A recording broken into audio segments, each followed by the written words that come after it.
Hello friends, welcome back to our channel. So இன்றைக்கி என்ன வீடியோன்னு பார்த்தீங்கன்னா, நம்ம ரொம்ப நாளாக பிளான் பண்ணிட்டு இருந்தோம்ல, அலிகேட்டர் காரை வந்து ஒரு வாட்டர் டேங்க் மாதிரி ரெடி பண்ணி மாற்றணும் அப்படின்னு. அதை ஃபைனலாக பண்ணியாச்சு. இது 500 லிட்டர்ஸ்ன்னு நினைக்கிறேன் அந்த டேங்க்கு. ஸோ இதோட டாப்பை வந்து நம்ம கட் பண்ணிவிட்டு இதுக்கு மேலே மெஷ்ஷை போட்டு இருக்க ஹோல்ஸ் எல்லாம் அடைச்சிட்டு இதில் போட்டுடலான்னு முடிவு பண்ணியிருந்தோம். ஏன்னா கார் வந்து திடீர்னு என்ன ஆச்சுன்னு தெரில, எப்போனா சடனாக ஜம்ப் பண்ண பார்க்குது. ஒரு மாதிரி டேங்கை ரொம்ப அக்ரெசிவாக அடிக்கிறனால, இது டஃப் அண்ட் கிளாஸும் கிடையாது நம்ம டேங்க்கு. சரி உடஞ்சிருமோன்னு ஒரு பயம் வேறு. அதனால் சரி இதை ரெடி பண்ணலான்னு இதை ரெடி பண்ணியிருந்தேன். இதை ஆக்சுவலாக ரெடி பண்ணி ஒரு 1 வீக் மேலே ஆயிடுச்சு. ஏன்னா 2 நாளில் யூஸ்வலாக காஞ்சிரும் அந்த எம்சியில். அந்த ஒரு ஒரு 2 ஹோல் பைப் இருந்தது பார்த்தீங்களா, அதில் ஒரு பைப் வந்து ட்ரை ஆகிறதுக்கு ரொம்ப நாள் ஆயிடுச்சு. அப்புறம் ஃபைனலாக அது முடிஞ்சு காரை வந்து ஷிஃப்ட் பண்ணிடலான்ட்டு தண்ணியெல்லாம் ட்ரை பண்ணி பார்த்தோம். காரோட சைஸை பார்த்தீங்கன்னா தெரியும், நல்லா பெருத்துருச்சு. லென்த்தை விட இது நல்ல எப்படி சொல்கிறது, கனமாக தடியாக தான் வளர்ந்துக்கிட்டு இருக்கு இது. அதனால் கண்டிப்பாக இது டேங்கை உடைக்க சான்ஸ் இருக்குன்றனால நம்ம பிளாஸ்டிக் டேங்க் தான் பெஸ்ட்டுன்ட்டு அதுக்கு மாற்றத்துக்கு முடிவு பண்ணி ரெடி பண்ணியாச்சு. இது ஃபைனலாக மாத்திர அன்றைக்கி எப்படி பிடிக்கலான்னு யோசிச்சுட்டு இருந்தோம். இது வந்து இது நம்ம துணியெலாம் போடுவோம்ல, வேஸ்ட்டு துணி, அந்த பேக் மாதிரி இருந்தது. ஆனால் இதுக்குள்ளே அது போகல. ஏன்னா இது ரிங்கு மாதிரி இருக்கனால அதால் டக்குன்னு உள்ளே போக முடியல. அந்த இப்போ எப்படி சொல்கிறது, அந்த பேக்கோட ஃப்ரண்ட்டில் பார்த்தீங்கன்னா சின்ன ரிங்கு மாதிரி ஒன்று வரும். அதனால் அதை தாண்டி போனோம். அதனால் அது உள்ளே கொள்ளலை. அப்புறம் ஃபைனலாக ஒரு அரிசி பை இருந்தது, அதுக்குள்ளே தான் மாட்டுச்சு. எங்கே இதுவே டேங்கை உடச்சிருமோன்னு பயந்து தான் பிடிச்சோம். ஆனால் ஃபைனலாக ஒரு பக்கம் நெட்டு, இன்னொரு பக்கம் அந்த அரிசி பை வச்சு அந்த மூஞ்சை மட்டும் திருப்பி விட்டோம். அது தானாக அந்த பைக்குள்ளே போயிடுச்சு. போனதுக்கப்புறம் அப்படியே தூக்கிட்டு போய் அவர் டேங்க்கில் போட்டு மெஷ்ஷு வந்து இப்போ போன வாட்டி வந்து நம்ம இந்த இரும்பில் உள்ளது வாங்கியிருந்தோம் ஃப்ரிட்ஜ் பாக்ஸுக்கு. அது ஆக்சுவலாக ரஸ்ட் ஆகுதுன்றனால இந்த வாட்டி வந்து பிளாஸ்டிக்கில் வாங்கலாம், கொஞ்சம் கேப்பாக இருக்கும்ல. இது வாங்கிட்டோன்னா நம்ம க்ளீன் பண்ணுறதுக்கும் நம்ம ஓஸ் போட்டு உள்ளே தள்ளுறதுக்கும் க்ளீன் பண்ண ஈஸியாக இருக்கும்ட்டு இது வாங்கினோம். ஃபஸ்ட்டு வந்து அந்த கார்னர் மட்டும் டேக் ஒரு 4 டேக்கை போட்டு டைட் பண்ணிட்டோம். ஸ்க்ரூ ட்ரைவரை ஹீட் பண்ணி டேங்க்கில் ஹோல்ட் பண்ணி, அப்புறம் இவரை பிடிச்சி மாற்றினதுக்கப்புறம் மீதி இருந்த டேக்கையும் எங்கெங்கெல்லாம் கேப் இருக்குதுன்னு பார்த்து எல்லா இடத்துலையுமே அடைச்சிட்டோம். ஏன்னா இது எப்போ வேணால் ஜம்ப் பண்ணுறதுக்கு பார்க்குது இது. அதனால் ஒரு கேப் விடாமல் எல்லா கேப்பையும் அடைச்சாச்சு. இந்த இடத்த வெளியில் தான் வச்சுருக்கோம். ஆனால் வெயில் வந்து அவ்வளோ அஃபெக்ட் பண்ணாது. அந்த சைடில் ஒரு கயிறு கட்டி ஒரு பெட்ஷீட்டு மாதிரி ஒன்று போட்டும் வச்சுருக்கோம். அதனால் செட் பண்ணி ஒரு 4 நாள் ஆகுது. நார்மலாக தான் இருக்குது. ஃபீடும் எடுக்க ஆரம்பிச்சிருச்சு. இப்போது ஏஞ்சல் வாங்கியிருந்தேன். ஃபீட் ஃபிஷ் இல்லை, ஆக்சுவலாக இல்லாத காரணத்தினால அவங்க ஏஞ்சல் கொடுத்தாங்க. அது சாப்பிடுமான்னு தெரியலையேன்னு போட்டேன். பார்த்தா ஒரு 5 போட்டிருந்தேன். இன்னைக்கு காலைல பார்த்தா ஒன்றுமே இல்லை. இதுதான் ஆக்சுவலாக நம்ம வந்து இப்போ டேங்க்கை வச்சுருக்க இடம், வீட்டுக்குள்ளேயே தான். சரி இந்த இடத்துலையே நம்ம எல்லா டேங்க்ஸையும் வச்சிடலான்னு சொல்லி இந்த இடத்த கொஞ்சம் ரெடி பண்ணோம். அதனால் ஃபஸ்ட்டு இந்த 6 ஃபீட் டேங்கை வந்து இங்கே எடுத்துகிட்டு வரதுக்குள்ளேயே நொந்துட்டோம். ஏன்னா அது வரைக்கும் டேங்கை செட் பண்ணி ஸ்டாண்டை விட்டு தூக்குனதே கிடையாது. ஒரு 5 வருஷம் இருக்கும்னு நினைக்கிறேன். அதுக்கப்புறமா இப்போ இது தூக்குறது வந்து சரியான வெயிட்டு. நானும் என் ஃப்ரெண்டு 2 பேர் தான் பண்ணோம்.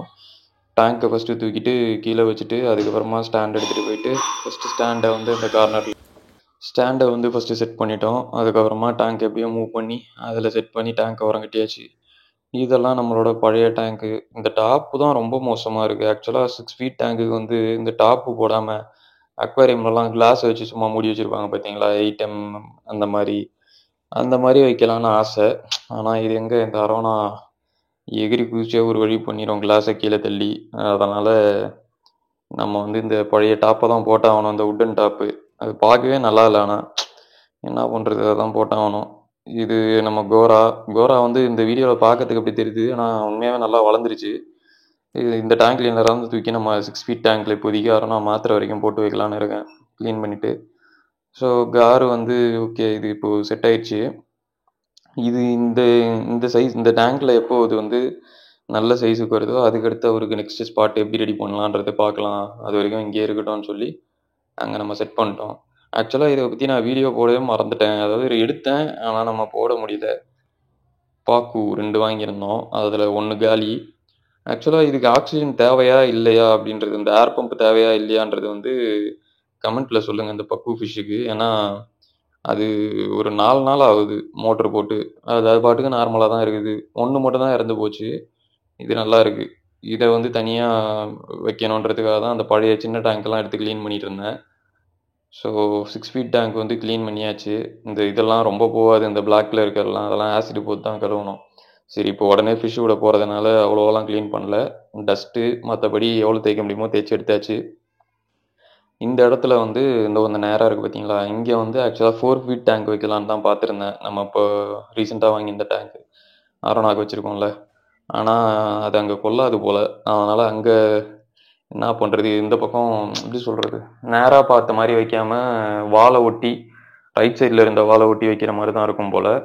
இதை வந்து நேராக இந்த 6 ஃபீட் டேங்க்கு பக்கத்துலேயே இந்த 3 ஃபீட் டேங்க் வச்சிடலாம் அப்படின்னு சொல்லி கேட் ஃபிஷ்ஷை இங்கே வச்சிடலாம் அப்படின்னு முடிவு பண்ணி கேட்டை ஃபஸ்ட்டு பிடிச்சி இந்த சின்ன டேங்க்கில் போட்டு வச்சேன், க்ளீன் பண்ண டேங்க்கில். இது கொஞ்ச நேரம் கூட உள்ளே இருக்க மாட்டேது, போட்டு அந்த குதிக்குது. இதோட ட்ரிஃப்ட் வுட் அதில் தான் வச்சுருந்தேன். இதை கூட கமெண்ட்டில் நிறைய பேர் சொல்லியிருந்தீங்க, அதை எடுத்துருங்க, கேட் ஃபிஷ்ஷுக்கு வைக்க வேணாம், அது இடிச்சிக்கோன்னு. ஃபைனலாக அதையும் எடுத்தாச்சு. இங்கே பார்த்தீங்களா, ரொம்ப மோசமாக இருக்குது. இந்த டேங்க்கும் க்ளீன் பண்ணி ரொம்ப நாள் இருக்கும். அதனால் இவரை ஃபஸ்ட்டு இந்த சந்திலேருந்து வெளியில் எடுத்து இதை ஃபுல்லாக க்ளீன் பண்ணி முடிக்கணுன்ட்டு இதை எடுத்தேன். ஆக்சுவலாக இதில் இந்த சம்பு டேங்கை யூஸ் பண்ணனால ஃப்ரண்ட்டில் உள்ள கிளாஸில் வந்து ஃபுல்லாக சிலிக்கானாக இருக்கும். அது எப்படி ரிமூவ் பண்ணலான்னு சும்மா கேட்டிருந்தேன். போன வீடியோ அதுக்கு முந்தின வீடியோவில் எல்லாம் பிளேடு யூஸ் பண்ணுங்க அப்படின்னு சொல்லியிருந்தீங்க. அப்புறம் அதே மாதிரி பிளேடு யூஸ் பண்ணி அந்த சிலிக்கான் ஒட்டி இந்த எல்லாத்தையுமே எடுத்தாச்சு. ஸோ நம்ம ஃபைனலாக 3 ஃபீட் டேங்க் கட்டி ஃபுல்லாக க்ளீன் பண்ணியாச்சு. க்ளீன் பண்ணிவிட்டு அந்த கிளாஸு அதான் அந்த சிலிக்கான் ஒட்டிந்ததில் ஃப்ரண்ட்டில் அதையும் எடுத்தாச்சு. இப்போ தூக்கி கேட்டை அதில் தூக்கி போட வேண்டியதான். பக்கத்தில் வச்சிட்டேன் இது ரெண்டையும். இதில் ஆக்சுவலாக வந்து கோரா தான் வரப்போகுது, ஜெயின் கோரா தான் இதில் வரப்போகுது.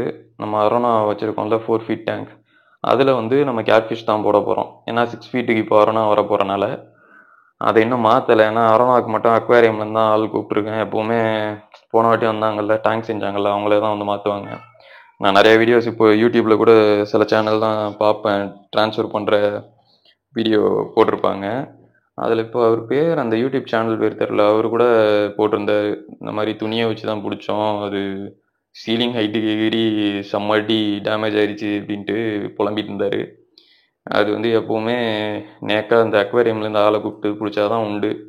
நம்மளா பிடிக்கிறோன்னு ட்ரை பண்ணோன்னா, நான் ஃபஸ்ட்டு வச்சுருந்த அரோனா மாதிரி ஒன்று பாடி பெண்ட் ஆயிரும், இல்லை ஏடா கூடமாக அடி வாங்கிரும். அதனால் யாரும் அரோனா வச்சுருக்கீங்கன்னா கவரில் அதுவும் பிடிக்க தெரிஞ்ச ஆளுங்களை கூப்பிட்டு பிடிங்க. நீங்களாக ட்ரை பண்ணிங்கன்னா அது ஃபிஷ்ஷுக்கு தான் ரொம்ப டேமேஜ் ஆகும்.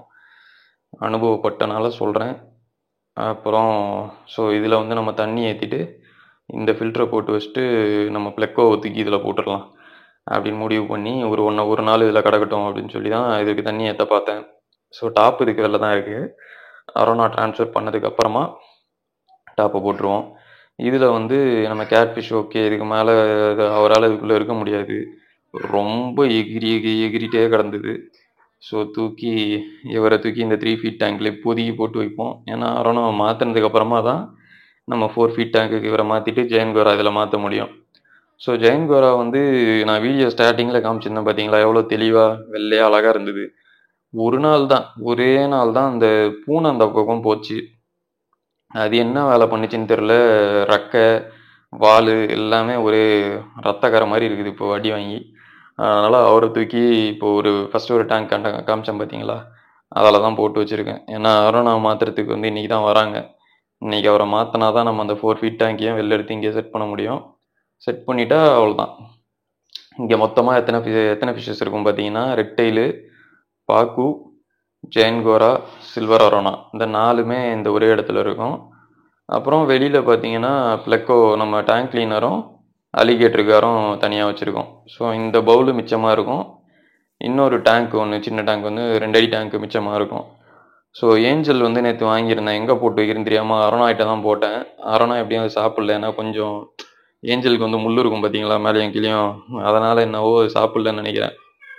இப்போதைக்கு நம்ம அதை வந்து அந்த 2 ஃபீட் டேங்க் வச்சுருக்கோம் பார்த்தீங்களா, அதுக்குள்ளே தான் போட்டு வைக்கலான்னு இருக்கேன். ட்ரிஃப்ட் வுட் வந்து ஃபுல்லாக க்ளீன் பண்ணியாச்சு. இதை வந்து 4 ஃபீட் டேங்க்கில் போட்டுட்டு அது கூட தான் ரெட் டெயில் போட போகிறேன். ஏன்னா 4 ஃபீட் வந்து கொஞ்சம் பெருசு தான், அதனால் அதில் வந்து அதுக்கு தொல்லையாக இருக்காதுன்னு நினைக்கிறேன். வேறு வழி இல்லை, இதை வந்து அரோனா கூடயும் போட முடியாது.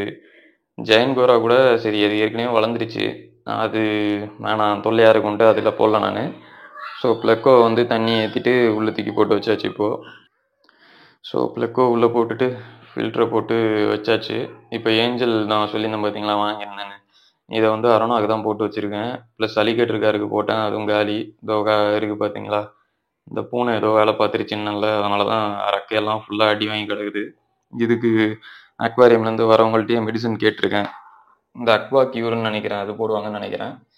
அதுவும் கேட்டிருக்கேன். இந்த ஃபோட்டோவில் பாருங்கள் எவ்வளோ தெளிவாக இருக்குன்னு. இந்த ஒரு நாள் கேப் விட்டேன், கொஞ்சம் சோம்பேறித்தனம் பட்டு இந்த மாதிரி ஆயிடுச்சு. ஸோ எல்லோரும் அதான் இப்போதைக்கு பாக்கு, நம்ம ஜெயன்கோரா, ப்ளக்கோ, ரெட் டெயில் இதெல்லாம் இங்கே இருக்குது. இப்போ அரோனாவை தூக்கி இந்த மெயினாக அந்த டேங்கில் மாற்றிட்டு அதுக்கப்புறம் தான் சின்ன சின்ன மாத்திரை வேலையெல்லாம் பண்ணணும். கேட்டை தூக்கி அதில் போட்டு ஜெயன்கோரா இதில் மாற்றணும். மாற்றி செட் பண்ணிட்டோன்னா வேலை முடிஞ்சுது. நான் வந்து நம்ம அரோனா ட்ரான்ஸ்ஃபர் பண்ணுற வீடியோ வந்து நெக்ஸ்ட் வீடியோவில் போடுறேன். தேங்க்ஸ் ஃபார் வாட்சிங் ஃப்ரெண்ட்ஸ்.